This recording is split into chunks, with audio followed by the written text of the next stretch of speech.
السلام علیکم ورحمۃ اللہ تعالی وبرکاتہ۔ عزیز ناظرین، امید ہے کہ آپ لوگ خیر و عافیت سے ہوں گے۔ اللہ آپ لوگوں کو شاد و آباد رکھے۔ پیارے دوستو، جس طریقے سے رمضان جو ہے اپنے اختتام کی طرف جا رہے ہیں، رمضان المقدس کا مہینہ مکمل ہونے والا ہے، عید الفطر کا دن جو ہے قریب آنے والا ہے۔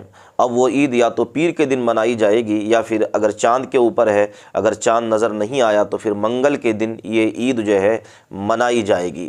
عزیز ساتھیو، عید کا دن بڑی برکتوں والا ہوتا ہے۔ عید کا دن اللہ تبارک و تعالی روزہ داروں کو انعام عطا فرماتا ہے۔ جو روزہ دار پورے مہینے بھوکے پیاسے رہتے ہیں، اللہ کی رضا کے لیے روزہ رکھتے ہیں، تو اللہ تبارک و تعالی عید الفطر کے دن اپنے بندوں کو عید کا تحفہ عطا فرماتا ہے۔ یعنی اللہ رب العزت اپنے بندوں کو معاف فرما دیتا ہے، ان کے گناہوں کو معاف فرماتا ہے۔ اللہ فرماتا ہے تم نے میری رضا کے لیے جو ہے روزے رکھے ہیں، میں نے تمہیں یہ انعام دیا ہے کہ آج عید کے دن وہ تحفہ تمہیں دے رہا ہوں کہ تمہیں میں نے جہنم سے آزادی عطا فرما دی ہے۔ دوستو، تو عید کا دن جب آتا ہے تو شیطان چیخ مار کر روتا ہے۔ کیوں؟ اس لیے کہ اللہ رب العزت عید کے دن روزہ داروں کو تحفہ عطا فرماتا ہے۔ شیطان کو تکلیف ہوتی ہے، عید کا دن اتنا اچھا اور اتنی برکتوں والا دن ہے کہ اللہ تعالیٰ اس عید کے دن میں اپنے بندوں کو، روزہ داروں کو تحفہ عطا فرماتا ہے کہ میرے بندوں، میں تمہیں انعام دے رہا ہوں، تمہیں جہنم سے آزادی عطا فرما رہا ہوں۔ عزیز ساتھیو، عید الفطر کا دن آنے والا ہے، تو اس دن کو آپ لوگ برائیوں میں نہ گزاریں، گناہوں میں نہ گزاریں، سنیما ہالوں میں نہ گزاریں، ادھر ادھر نہ گزاریں، بلکہ اس دن کو اللہ کی عبادت میں گزارنا چاہیے۔ دوستوں کو تحفے پیش کریں، دوستوں سے ملاقات کریں، ایک دوسرے کے گلے لگیں، ایک دوسرے سے مصافحہ کریں۔ جب بندہ ایک سے ایک گلے لگتا ہے، ایک سے ایک مصافحہ کرتا ہے، تو بندوں کے درمیان سے نفرتیں ختم ہو جاتی ہیں، اور جب سلام کرتے ہیں تو سلام کی برکت سے محبتیں پیدا ہو جاتی ہیں۔ عزیز ساتھیو، آئیے اسی موضوع پر میں آپ لوگوں کو ایک نظم سنا رہا ہوں، اس نظم کو آپ لوگ سنیے، اور عید کی آپ کو بہت بہت مبارکباد۔ آنے والی ہے عید، پھر آپ لوگ اس نظم کو سنیے اور آپ کمنٹس باکس میں یہ بتائیے کہ عید الفطر کا دن اللہ تعالیٰ نے ہمارے لیے کیسا بنایا ہے۔ من بين أيديهم ومن خلفهم وعن أيمانهم وشمائلهم، اور میں اس سیدھے راستے پر جو بھی گزرے گا اس کو کبھی سامنے سے آ کر بہکاؤں گا، کبھی پیچھے سے آ کر بہکاؤں گا، کبھی دائیں سے کبھی بائیں سے۔ اور اللہ تبارک و تعالیٰ سے شیطان مردود یہ کہتا ہے وَلَا تَجِدُ أَكْثَرَهُمْ شَاكِرِينَ، تو تیرے بندوں میں شکر گزار بندے نہیں پائے گا۔ مطلب یہ ہے کہ ابلیس لعین مسلسل یہ کوشش میں ہے کہ اللہ تبارک و تعالیٰ کے بندوں کو اس کے ذکر سے دور کرے، اس کے شکر سے دور کرے۔ آج بھی وہ کیفیت ہم دیکھتے ہیں کہ سب سے زیادہ اللہ کے ذکر سے روکنے کے لیے جو شیطانی طاقتیں کوشش کر رہی ہیں۔ مگر میرے عزیزو، یہ تمہارا امتحان ہے، تمہارا امتحان ایسا کہ کبھی یہ مت سمجھنا کہ تم خالی ہو، کیونکہ قرآن پاک اللہ تبارک و تعالیٰ 21ویں پارے میں فرماتا ہے احسب الناس ان یترکوا ان یقولوا آمنا وهم لا یفتنون، کیا لوگ یہ گمان کر کے بیٹھے ہیں کہ وہ ایمان لے آئے تو ہم ان کو آزمائیں گے نہیں، یا ان کو چھوڑ دیا جائے گا؟ جو ایمان لایا ہوا بندہ ہے وہ آزمایا جائے گا۔ ایمان اگر تمہارے پاس ہے تو تمہیں امتحان سے بھی گزرنا ہی ہوگا۔ یہ ایمان کسی حلوہ پراٹھے کا نام نہیں ہے کھا کر کے مست نیند سو جائے، پھر اسے اس دار فانی میں، اس دنیا میں امتحانات سے گزار کر کے اپنے ایمان کی کسوٹی کو دکھانا ہوگا۔ اسی لیے قرآن یہ بھی کہتا ہے کہ تمہیں کیسے کیسے آزمایا جائے گا، وَلَنَبْلُوَنَّكُمْ بِشَيْءٍ مِّنَ الْخَوْفِ وَالْجُوعِ وَنَقْصٍ مِّنَ الْأَمْوَالِ وَالْأَنفُسِ وَالثَّمَرَاتِ، ہم تمہیں آزمائیں گے کبھی بھوک سے، کھانے کی قلت سے، اور کبھی خوف سے، ڈر آئے گا تمہارے پاس، اور پھر اللہ تعالیٰ فرماتا ہے کبھی مال و دولت کی کمی سے، وَنَقْصٍ مِّنَ الْأَمْوَالِ وَالْأَنفُسِ، کبھی لوگوں کی جان چلی گئی ہو، کثرت سے تمہارے عزیز مر گئے، یہ بھی آزمائش ہے، اور پھلوں کی کمی۔ اللہ تعالیٰ فرماتا ہے یہ 5 چیزیں ہیں جو تمہاری زندگی میں آئیں گی اور تمہیں آزمایا جائے گا، اور ان کمیوں کے وقت تمہارا ایمان دیکھا جائے گا تم کیا کہتے ہو۔ اور اللہ تعالیٰ فرماتا ہے جب کبھی تمہیں بھوک سے آزمایا جائے، خوف سے، ڈر سے آزمایا جائے، اور مال کی کمی سے آزمایا جائے، امتحان لیا جائے، تو اس وقت جو بندہ یہ کہتا ہے، اللہ فرماتا ہے इन्ना लिल्लाहि व इन्ना इलैहि राजिऊन। अल्लाह ताला फरमाता है उन लोगों को ये बशारत है, उन सब्र करने वालों को ये बशारत है कि जब उन पर मुसीबत आती है तो ये कहते हैं हम अल्लाह ही के हैं और अल्लाह ही की तरफ लौटने वाले हैं।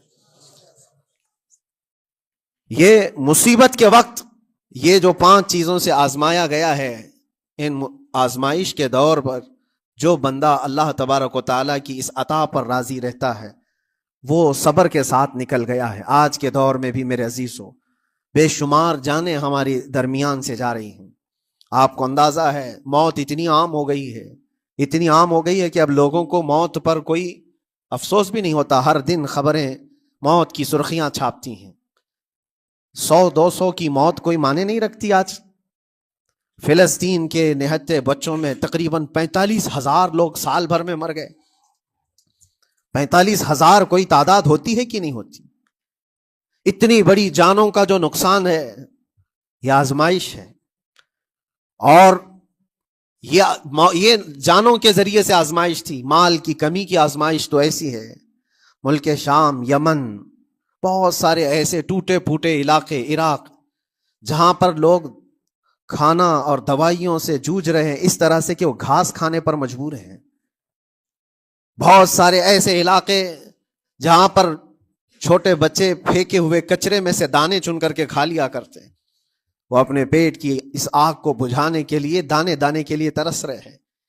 ये भूख की आजमाइश है, माल की कमी की आजमाइश है, जानों की आजमाइश है।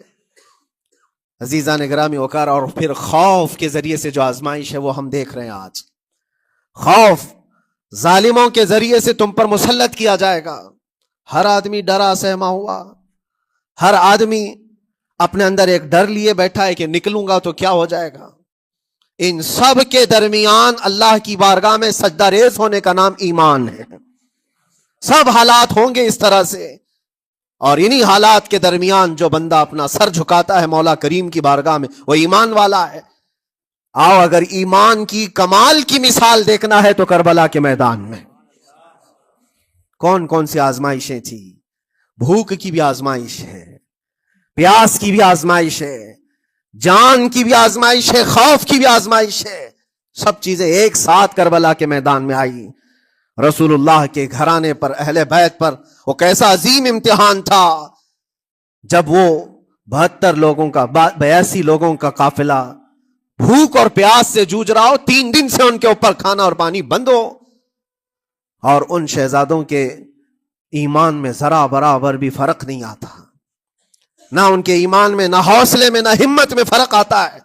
3 दिन के भूखे और प्यासे बातिल से निपटने के लिए किस तरह से कमर बस्ता है। यहां तक कि भूख की शिद्दत ऐसी थी, कलेजा मुंह को आए। 6 माह का बच्चा भी रोते रोते जुबान जिसकी सूख गई हो, वो माँ जो बच्चे को दूध पिलाती है उसके सीने सूख चुके हो, दूध खत्म हो चुका हो माँ के पिस्तानों में, कैसी किल्लत होगी। पानी का एक कतरा उनके घर तक नहीं पहुंच पाता। माँ अपने बच्चे को दूध नहीं पिला सकती थी। इससे ज्यादा क्या आजमाइश थी ये भूख और प्यास, ये आजमाइश। फिर जानों की आजमाइश तो ऐसी, अल्लाह अकबर, 56 साल की उम्र का वो शहजादा आली वकार, सैयदा कायनात फातिमतुज़ ज़हरा का नूर नजर, इमाम आली मकाम सैयदुश्शुहदा इमाम हुसैन रदी अल्लाह तआला अन्हु, जब मैदान करबला में लाशों को उठाते थे, कितनी लाशें उठाई, कभी बेटे की, कभी भतीजे की, कभी भांजे की, कभी भाइयों की, कभी अजीजों की। मियाँ हम अपने घर से निकलने वाले एक जनाजे को उठाते हैं तो 8 दिन तक हमारे अंदर से होश निकल जाए। कोई अपने बच्चे को अपने हाथों से दफन करके देखे, फिर कैफियत पता चलती है। इमाम हुसैन ने एक नहीं अपने लाडलों की लाशें इस तरह समेटी हैं। उनके जवान बेटे अली अकबर को जब शहीद करके घोड़े दौड़ाए गए थे, जिस्म के ऊपर से टुकड़े अलग हो चुके थे, उसको समेटते हुए कौन बैठा है? रसूलुल्लाह का नवासा। और 6 माह के बच्चे को हाथ के अंदर सालिमों ने तीर से ऐसा मारा था कि हलकूम पे चला गया हो। और 6 माह के अली असगर का खून जब इमाम हुसैन के चेहरे पर उछल जाता हो, किसी बाप के हाथ में बेटा वफात कर जाए और फिर वो लेकर के खीमे में आए और इधर से बिलकती हुई माओं को और बहनों को भी देखे, उनमें भी सब्र की तलकीन दे। कभी कभार मैं सोचता हूं, अल्लाह ये कैसे इम्तिहानात से गुजरा था फातिमा का लाल, कैसे इम्तिहानात से। भूख और प्यास की शिद्दत अलग, ये जानों की शिद्दत, जानों के जाने का गम अलग, अजीजों की लाशों को उठाने का बोझ अलग। फिर उस पर 22,000 का लश्कर जर्रार सामने, उसका खौफ लोगों के ऊपर डाला जा रहा है। अजीजान गिरामी वक़ार, ये सब चीजें क्या इमाम हुसैन के कदमों को डगमगा गई? क्या उनके खानदान वालों को बिकने पर मजबूर कर दी? क्या उन्होंने समझौते करके अपना सब कुछ बेच डाला? एक खीमे का एक बच्चा भी इमाम हुसैन का निकल करके आया हो तो मुझे तारीख बता दो। बल्कि तारीख तो आज ये कहती है, सरदाद न दाद दस्त दर दस्त यजीद, हक्का के बिनाए ला इला अस्त हुसैन। सर दे दिया मगर हाथ यजीद के हाथ में नहीं दिया। हक तो यह है कि ला इला की जड़ का नाम हुसैन है। आज वो इम्तिहान कयामत तक की तुम्हारे साथ होता रहेगा, कयामत तक तुम्हारे साथ ये आजमाइश होती रहेगी, कभी भूख से, कभी डर से, कभी जानों के नुकसान से। लेकिन फिर तुम्हें देखा जाएगा तुम बिकते कितने हो, निकलते कितने हो, हवाओं के पुजारी कितने हैं, ख्वाहिशात नफ्स को मानने वाले कितने हैं, अपने कंफर्ट जोन में जीने के लिए ईमान का सौदा करने वाले लोग कितने हैं। ये आजमाइश होती रहेगी मेरे अजीजों। ईमान इसका नाम नहीं है कि तुम घर में आराम से बैठे रहोगे और कोई इम्तिहान नहीं होगा। इम्तिहान तो होगा, आजमाइश तो होगी। आज जो भी हालात हैं, इस पर मैं यही कहूंगा, एक बात हो सकता है करोड़ों मुसलमानों के दिलों में आज ये नर्वसपन आए, इतने बुरे हालात होते हैं, अल्लाह हमारे साथ है या नहीं, अल्लाह हमारे साथ है या नहीं, ईमान हमारा सही है या नहीं, इस्लाम सही है या नहीं। ये शक भी शैतान तुम्हारे दिल में डालता है। कभी तुम्हारे ऊपर मुसीबतों के पहाड़ टूट जाए तो शक डालता है शैतान, ताकि तुम्हारा ईमान डगमगा जाए। मेरे अजीजों, मुसलमान होने का मतलब ये नहीं है कि तुम सिर्फ महल्लात में जियोगे और तख्त व ताज के मालिक ही रहोगे, ऐसा नहीं है। ईमान वालों को उहद में 70 जानें भी देनी पड़ी है। बदर में उनके साथ जो मामलात हुए हैं, फतह अगरचे बदर में हुई, लेकिन जंगे उहद का अगर मंजर देखोगे, अल्लाह अकबर। वो रसूल पाक सल्लल्लाहु ताला अलैहि वसल्लम के शहदाई सहाबा जब उहद के मैदान में खड़े थे, 70 सहाबा की ऐसे जाने गई हैं, अगर मैं तफसील बताऊं तो बहुत लंबा वक्त होगा। एक सहाबी हैं हजरत अनस बिन नुज़ैर, पूरे जिस्म में एक उंगली के अलावा कुछ नहीं मिला, कुछ नहीं मिला। शहादत की एक उंगली से उनको पहचाना गया। हजरत साद बिन रबी, ये ऐसे सहाबी हैं जिनका पेट पूरा फाड़ दिया गया था और 12 नेज़े मारे गए थे। वो सैयदुश शुहदा अमीर हमजा भी तो उसी उहद के मैदान में शहीद हुए, जिनको भाले से मारा गया और चीर करके उनका कलेजा चबाया गया था। अब्दुल्ला बिन जहश उसी मैदान में इंतकाल किए हैं, जिनके जिस्म के 80 टुकड़े कर दिए गए थे और हर टुकड़े का हार बनाकर जालिमों ने पहना था, हार बना लिया था जिस्मों के। ये सारे मंजर उहद के मैदान में हुए। और कौन से ईमान वाले? वो रसूलुल्लाह की इक्तिदा में नमाज पढ़ने वाले, हुजूर पाक के चेहरे अनवर को देखने वाले। जब उनके साथ ये आजमाइशें हो सकती हैं तो हम कौन सी गाजर मूली हैं? हमारे साथ भी आजमाइशें होंगी। जिसका जैसा ईमान होगा वैसा वो इम्तिहान भी देगा, उसी इम्तिहान से वो गुजारा जाएगा। मगर मैं आज करोड़ों मुसलमानों के दिलों के बारे में ये बात कहना चाहता हूं कि अगर नर्वसपन है कि ये हालात ऐसे क्यों हैं, हालात हर जमाने में होते रहेंगे। सतीजा कार रहा है अजल से ताइमरोज, शरारे अबू लहबी से चराग मुस्तफवी हमारी तारीख है। ये तारीख है मेरे अजीजों। अल्लाह ताला कुरान में फरमाता है तिलकल अय्यामु नुदाविलुहा बैनन नास, ये दिन है जो हम लोगों के दरमियान पलटते रहते हैं। कभी तुम बादशाह बनोगे, कभी फकीर बन जाओगे। और आज जो तख्त पर है हो सकता है वो कल डगर डगर घूम रहे हो। आज जिनको ताकत का नशा है हो सकता है वो भीख मांगने पर भी मजबूर हो जाए। लेकिन एक बात याद रखना, नर्वसपन अपने दिल में आने ना पाए। इन हालात से देख करके घबरा ना जाना। ईमान तुम्हारा सच्चा है, अल्लाह कल भी तुम्हारे साथ, आज भी तुम्हारे साथ। बस तुम्हारी इबादत में फर्क आने ना पाए, तुम्हारे सजदों में कमी होने ना पाए, तुम्हारे ईमान में तजल्जुल आने ना पाए।